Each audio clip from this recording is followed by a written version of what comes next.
How does the use of face masks and coverings affect our health?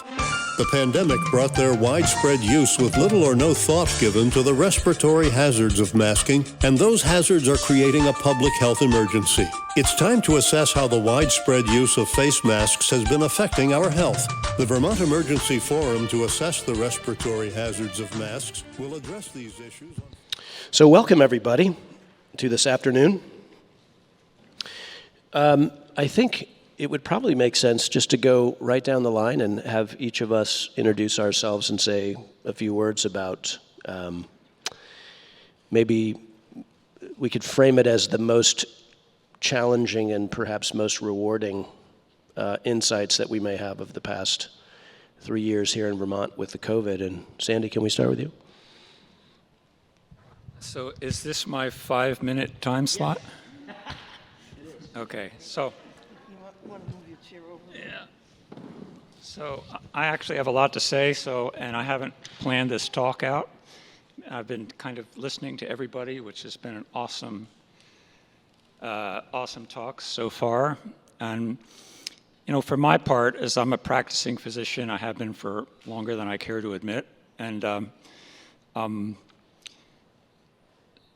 looking at the big picture, the science to me is in. It's not an issue for me anymore. The masks are, as we've heard today, useless and harmful, and the vaccines also. I'm sure all of you in this room understand that. And the one common denominator between the two, neither are safe, they're not effective, and they're not necessary, particularly for kids. And the common denominator in the response that people have run into, whether on the school board or my meeting with the health department or what else, the local authorities, is that no one is willing to acknowledge the harms, either of the vaccine or the masks. And to me, that is the central issue right now, that's like their pressure point.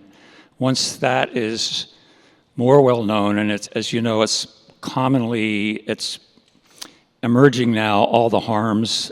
Even the public, half the people in the United States on the Rasmussen poll believe that the vaccines are responsible possibly for some of the deaths. That's half the people in the United States. So that's 150,000 people. It's huge. 150 million, sorry. Thanks, Rob. And so the culture is changing, and I know Mary Holland once, was president, she's on leave now, of Children's Health Defense as a lawyer, said that the courts follow culture. And when I thought about it, because I've done a lot of thinking about ethics lately, that ethics are also following culture, and of course politics follow culture, and almost everything follows culture except economics, as far as I can see. And looking at the ethical side of things, it appears to me that the primary target in this whole COVID thing is children and pregnant women and nursing women, which is also a kind of targeting of children. There's been a lot of talk about depopulation, and we are in a de facto depopulation event right now. How did we get from Nuremberg, which was the doctor's trial that founded the principles of informed consent, which include not only the ability to choose or refuse based on adequate information, but also the preservation of human dignity, human freedom, and fundamental freedoms. And it occurred to me also that our Constitution, Bill of Rights, the Declaration of Independence, was also founded on those same principles. It's like Nuremberg, in a medical sense, expressed those for doctors and patients. Nuremberg was, after the Nazi atrocities, designed to protect individual human beings from experimentation. And what we have seen now is the ethical principles have been corrupted by what I call the ethical principle of the greater good. And that's vacillated over the years. It's, of course, all authoritarian regimes have relied on that, whether it's Mussolini, Hitler, Franco, and now the WHO and the UN have relied on that principle to institute what we're now seeing is the opposite of Nuremberg and the opposite of our Constitution. So it's now the collective that's more important than the individual, and it badly needs to be restored. The last point I want to make, because I know I've probably exceeded 5 minutes, is that it seems to me it's a war on children and a war on the soul and spirit. And Rob's exercise made me realize that the first thing we do when we enter this physical incarnation is breathe. And the mask is a literal representation of interfering with the entry of the spirit into the human body. So I hope we can, I wanted to get to what we can do about it, but maybe that'll come later in the day. But I think that's all I have to say for now. Thank you.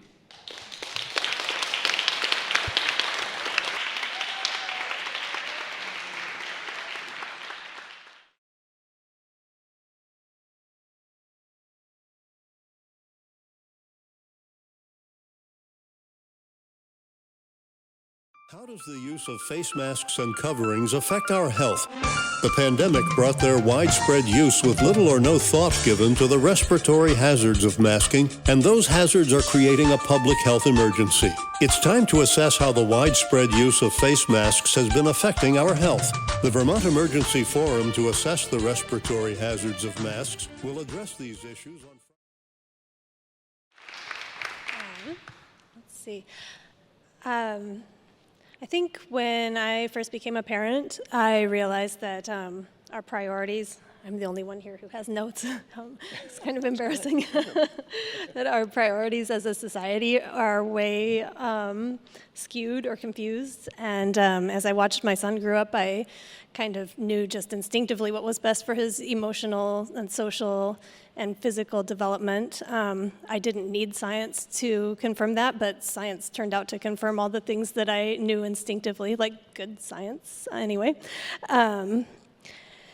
And I think every parent puts their children first in their own way, and none of us are perfect, but we all try really hard to put our kids first in the correct way that will help them grow up into well-adjusted, successful, well-functioning, happy adults who know how to find joy in their lives. And so I think we all want society to do the same and put children first. And I guess the pandemic really was so scary for me, just seeing how far backwards our priorities are. And it looked like we were, I don't know, it looked like we wanted the worst for our children, or not we, but the society. So I guess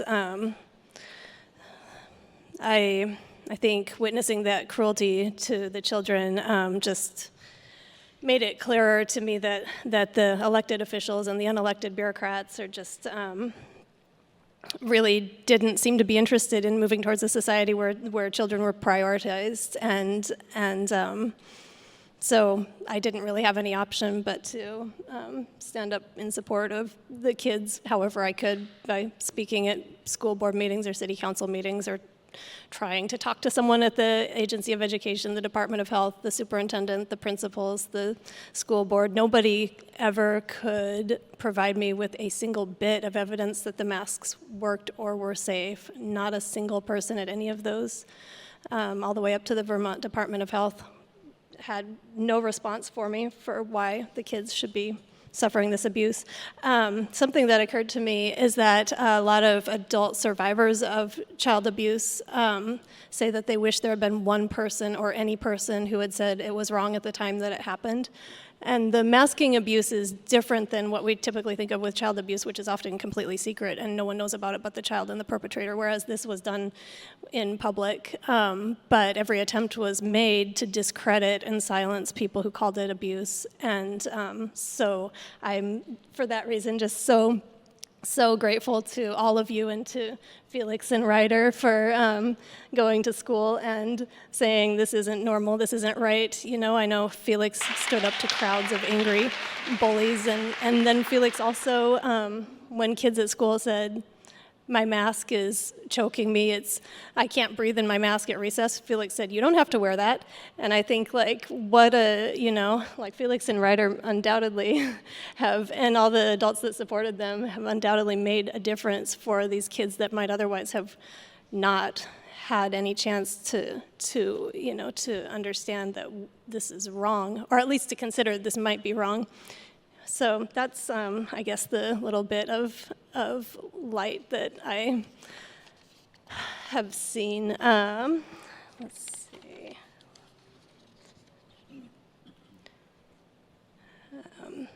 So yeah, I feel like these kids with their words and actions just might have spared some other children quite a bit of suffering, I hope, anyway, and I think that could be the case. And so, yeah, you guys are the best.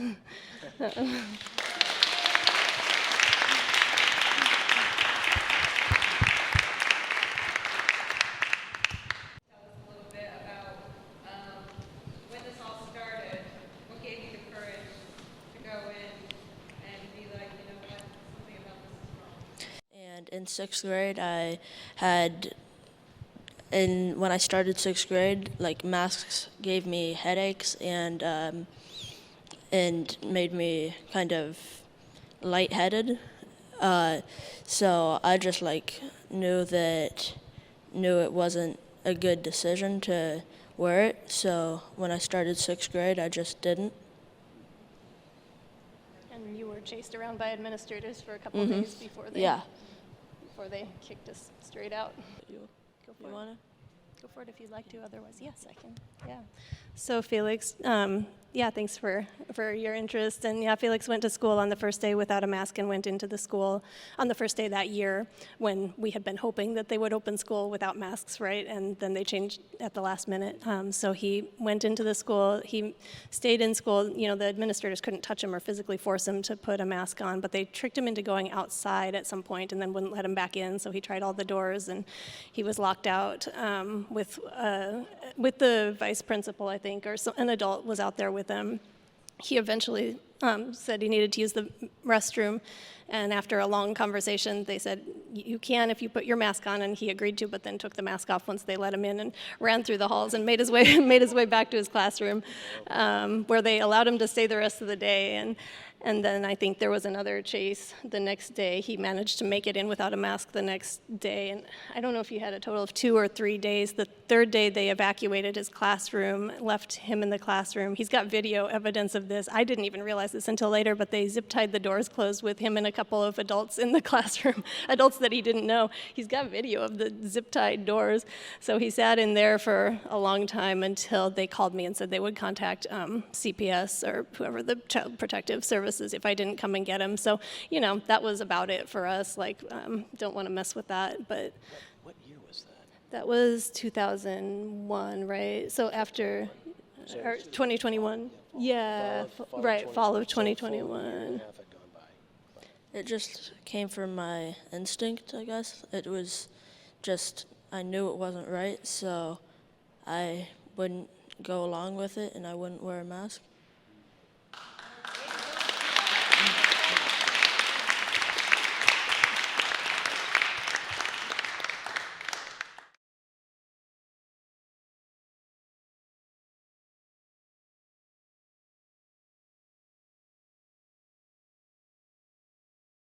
How does the use of face masks and coverings affect our health? The pandemic brought their widespread use with little or no thought given to the respiratory hazards of masking, and those hazards are creating a public health emergency. It's time to assess how the widespread use of face masks has been affecting our health. The Vermont Emergency Forum to assess the respiratory hazards of masks will address these issues. So, thank you, Betsy. Two things can be possible simultaneously. We can live and breathe and move through a world of heartbreakingly stunning beauty 25,000 times a day.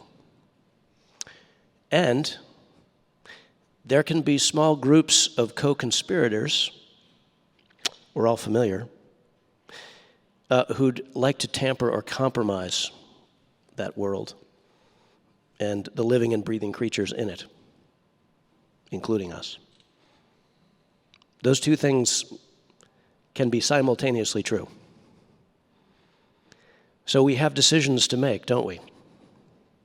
I just wanted to give a shout out before I pass the mic over to Jen and Felix to 3 Vermont organizations who are not here today, but who have really held it down in terms of the news and information landscape in the Shire, Vermont. The first is the community cable TV community.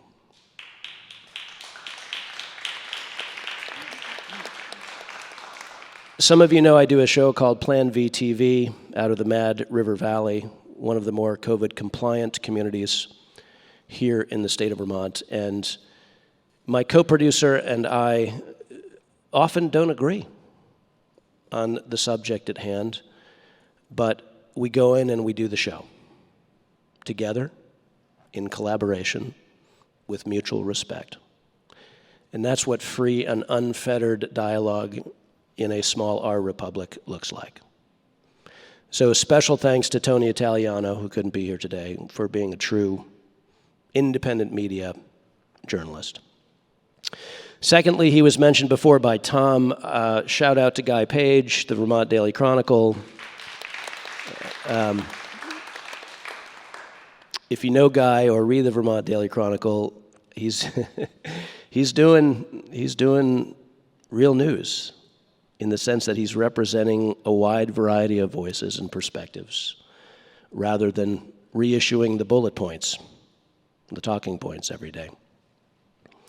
And lastly, I would be remiss if I didn't mention she is Vermont's fiercest independent publisher and has published no fewer than 3 books over the past 3 years on COVID: Corona False Alarm, The Truth About COVID-19, well, actually more than 3, Charles Eisenstein's newest book.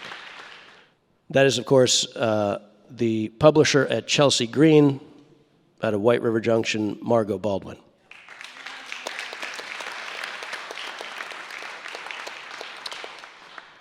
Watching Margot Baldwin's personal and professional reputation get ripped up and down by the weekly in this town, 7 days, I almost chained myself to somebody's desk. And the co-author of Corona False Alarm, Dr. Suchard Bhakti, some of you know, in Germany, is being tried in a German court this week for, quote unquote, disturbing the peace, for raising alarms about the COVID situation. So we have work to do, and the more we can, of course, support truly free and independent and unfettered journalism, the more we will inform ourselves and our communities about the importance of open dialogue and listening and discussion here in Vermont and beyond.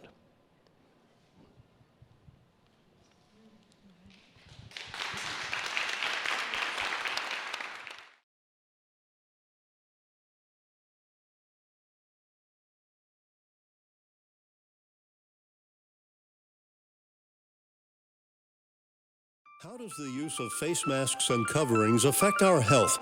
The pandemic brought their widespread use with little or no thought given to the respiratory hazards of masking, and those hazards are creating a public health emergency. It's time to assess how the widespread use of face masks has been affecting our health. The Vermont Emergency Forum to assess the respiratory hazards of masks will address these issues on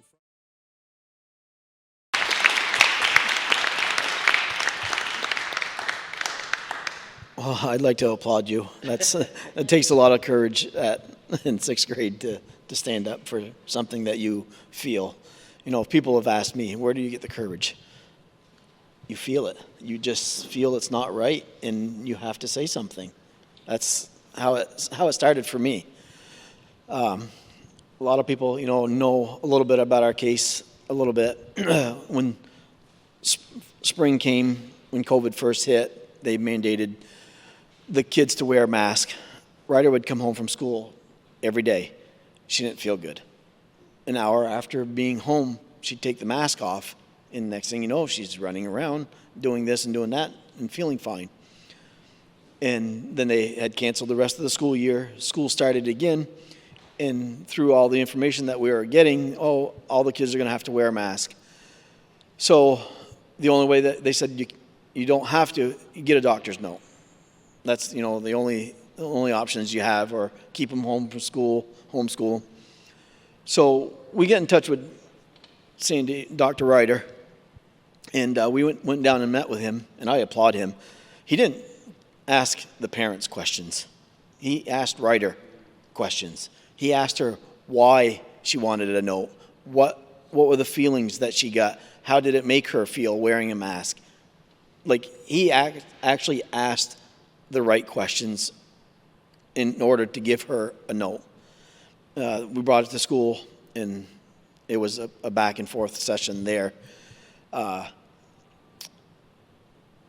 We tried to get her into school. They wouldn't accept the note. Well, they did again, sort of like what they did with Felix.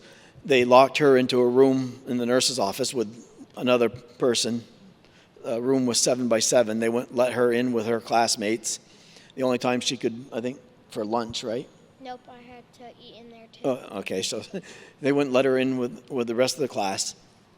So I did some research. So they ended up saying, this superintendent got hold of us, said, the only way she can be in school, because he asked about the doctor's note. He asked, what was her diagnosis? And I refused to give it. I said, I've given you a doctor's note. I'm not giving you a diagnosis. That's like, you're not a medical doctor. You guys said that we need a doctor's note. This is what we gave you. I said, I don't need to go any further than that. They came back and said, well, the only way she can stay is if they put her on an IEP, a 504 program. I said, why? They're like, well, she's special needs. No, she's not special needs. And I said, I refused to do that. They're like, well, then she can't be in school. So we tried to bring her, and they're like, no. So they wouldn't allow her in school. I did a little research. I called a couple different school districts, I officiate basketball in the wintertime, so I know a bunch of different principals. So I contacted another principal, and I said, look, what's the deal? If I come to you, I give you my child's doctor's note, what's the deal? He says we would take the doctor's note, put it in her file, she would come to school. That would be the end of the story. So after finding this out, I called the principal in Lowell, and I said, look, I'm bringing Ryder tomorrow. She's going to be in school because what you're doing is wrong. The superintendent waited there the next day for us and told us that she couldn't be there. She went to her classroom. We had a discussion with the superintendent. They called the state police. Yeah. The state police showed up. We had a conversation with him. Said, we got a doctor's note. There's nothing, we're not doing anything wrong. So he went and called somebody. Well, he called the state's attorney's office in Newport. It was right. The state's attorney's office, is that who takes care of the charge? So, yeah. Tom Kelly.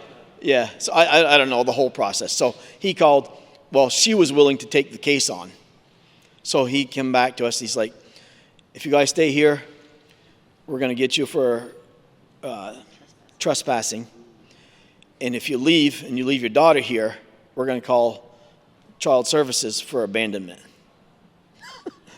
So we're like, okay. So we said, fine. We took her out of school.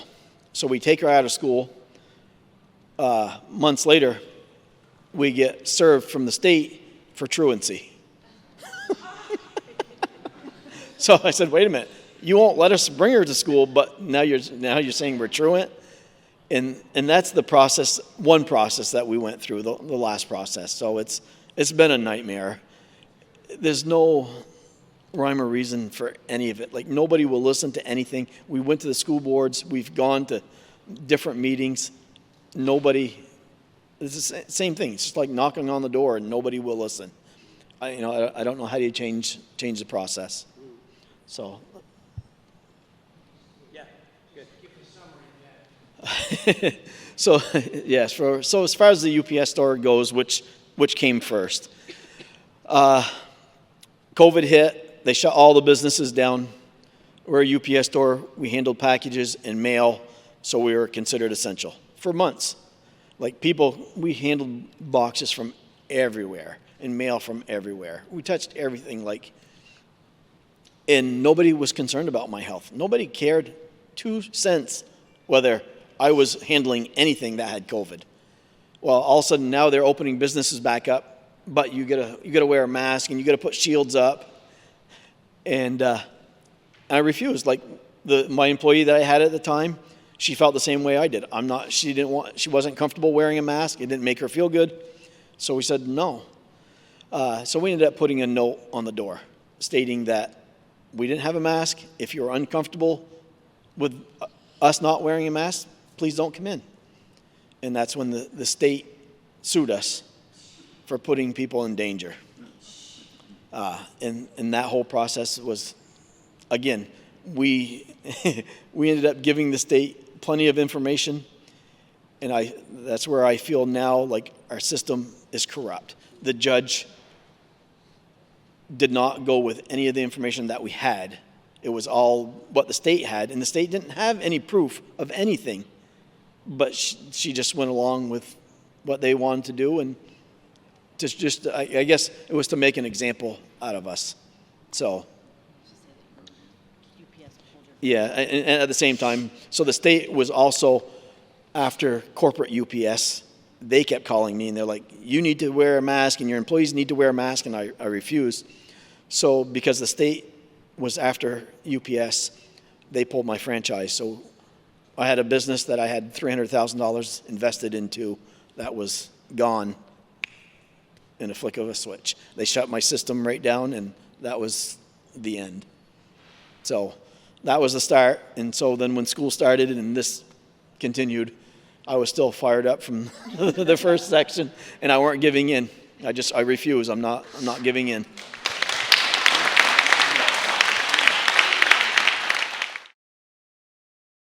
How does the use of face masks and coverings affect our health?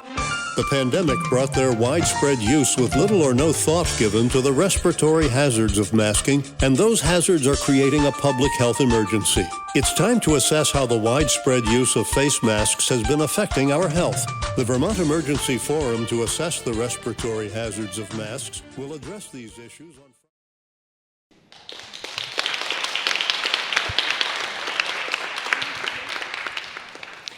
Well, I was thinking about the question about how you became an activist.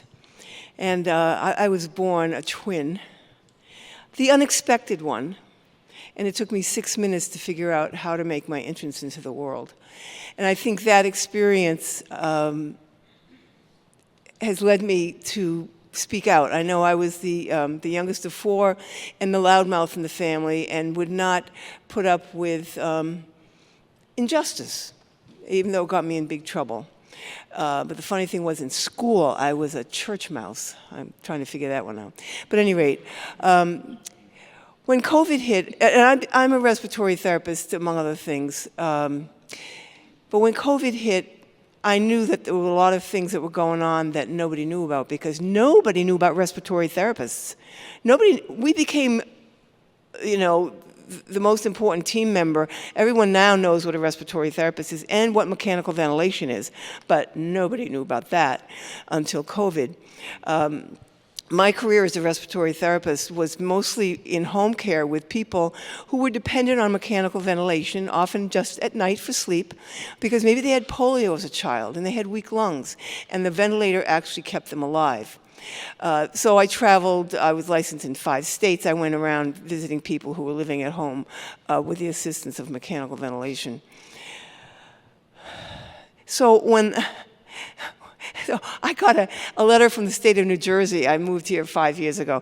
The state of New Jersey wanted to offer me a job during COVID in one of those emergency hospitals for $70 an hour. Yeah. So I thought, I'm a respiratory therapist. I know a lot that a lot of people don't know. And if not me, who else? I better start writing about For instance, why were 80% of the people who were placed on mechanical ventilation dying? It was because they were put on mechanical ventilation for the wrong reason. And I went into that in detail, and that was published in Wise Traditions, which is the journal of the Weston A. Price Foundation. And then subsequent to that, I decided, as a respiratory therapist, I know a lot of tricks, manual therapies that could help people recover from any kind of lung issue. One of them includes clapping. When you have a cold, clap your lungs and do the position. Anyway, I wrote another article for the Wise Traditions about getting back on track after COVID. So if not me, who? And I ask that question to you.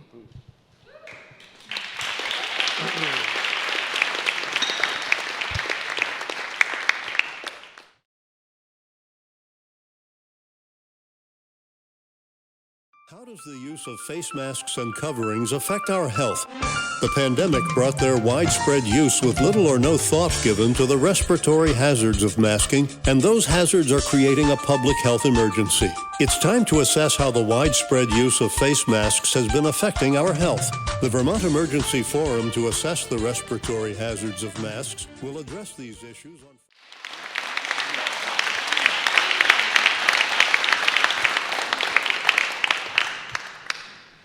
When I first went to school, I was in school, but when I came home and I wasn't feeling good, my stomach was hurting, my head was hurting, but I was feeling better after I came home.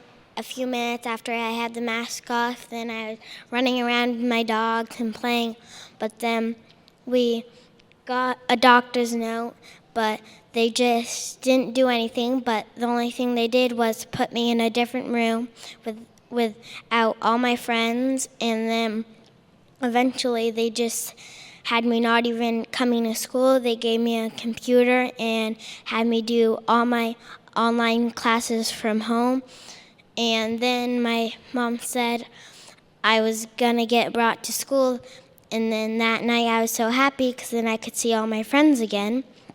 And then I was in my room, sleeping, and then when I woke up I was so happy because then I'd go get to see all my friends again. But once we got to the school, I went in my classroom and my teacher didn't know what was happening because I was there, so I put my backpack up.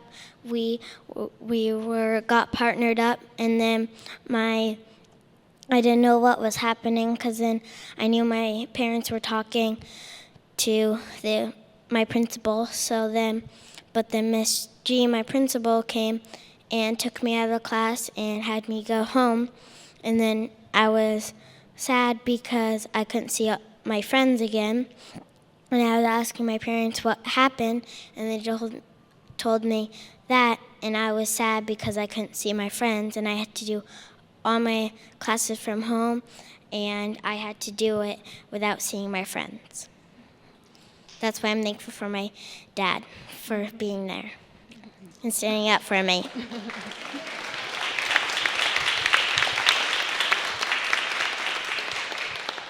So a little thing, she's saying she did her work from home. We would get paperwork from the teacher for her to do it.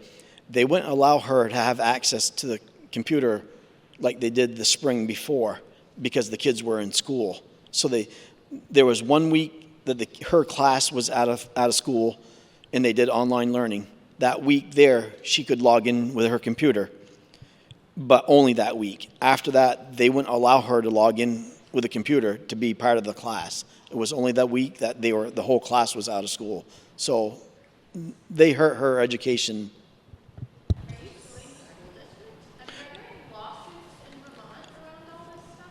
There is a case right now going on, and I haven't heard anything. I mean, the court system's so slow. I don't have any faith in it neither, so.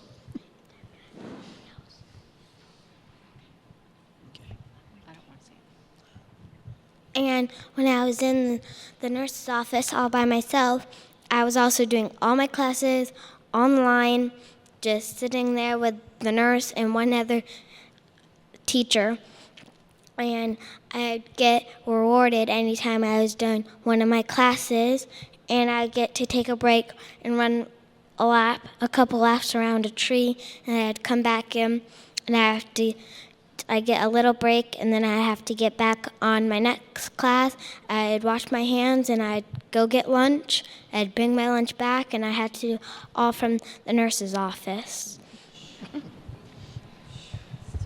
even though your classmates were allowed to eat without a mask in the lunchroom together or in their own classrooms, you weren't allowed to eat lunch with them without a mask on? No, they were in the classroom when we had masks on. We had visors, so we could take our mask off up, and so our desks were separated. We had visors up when they were together, and they were eating, and I had to be in the nurse's office eating my lunch there. You know, another sad part is during this whole process, if I'd had a child and we said, we're afraid of COVID, I don't want her in school, they would have gave her a tablet and let her homeschool because we were afraid of getting COVID. But because we refused to wear a mask, they refused to help.